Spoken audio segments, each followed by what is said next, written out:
Nobody invited Miss Honey to sit down, so she chose a chair and sat down anyway. "This," she said, "was your daughter's first day at school." "We know that," Mrs. Wormwood said, ratty about missing her programme. "Is that all you came to tell us?" Miss Honey stared hard at the other woman's wet grey eyes, and she allowed the silence to hang in the air until Mrs. Wormwood became uncomfortable. "Do you wish me to explain why I came?" she said. "Get on with it, then," Mrs. Wormwood said. "I'm sure you know," Miss Honey said, "the children in the bottom class at school are not expected to be able to read or spell or juggle with numbers when they first arrive. 5-year-olds can't do that. But Matilda can do it all, and if I am to believe her—" "I wouldn't," Mrs. Wormwood said.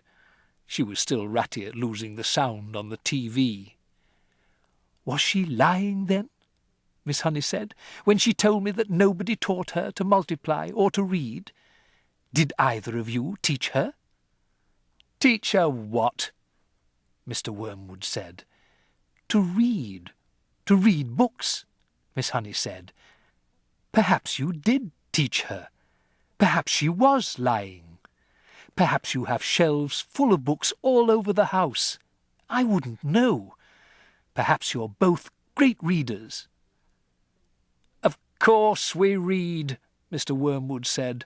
"Don't be so daft. I read the autocar and the motor from cover to cover every week." "This child has already read an astonishing number of books," Miss Honey said. "I was simply trying to find out if she came from a family that loved good literature."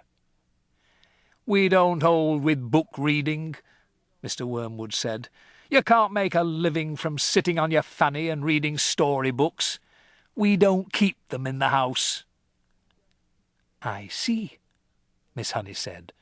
"Well, all I came to tell you was that Matilda has a brilliant mind. But I expect you knew that already."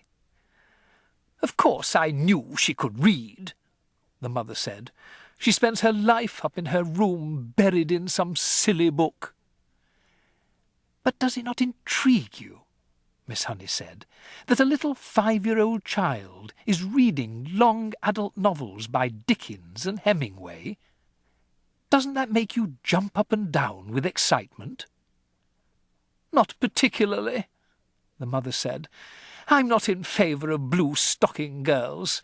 A girl should think about making herself look attractive so she can get a good husband later on. Looks is more important than books, Miss Hunky."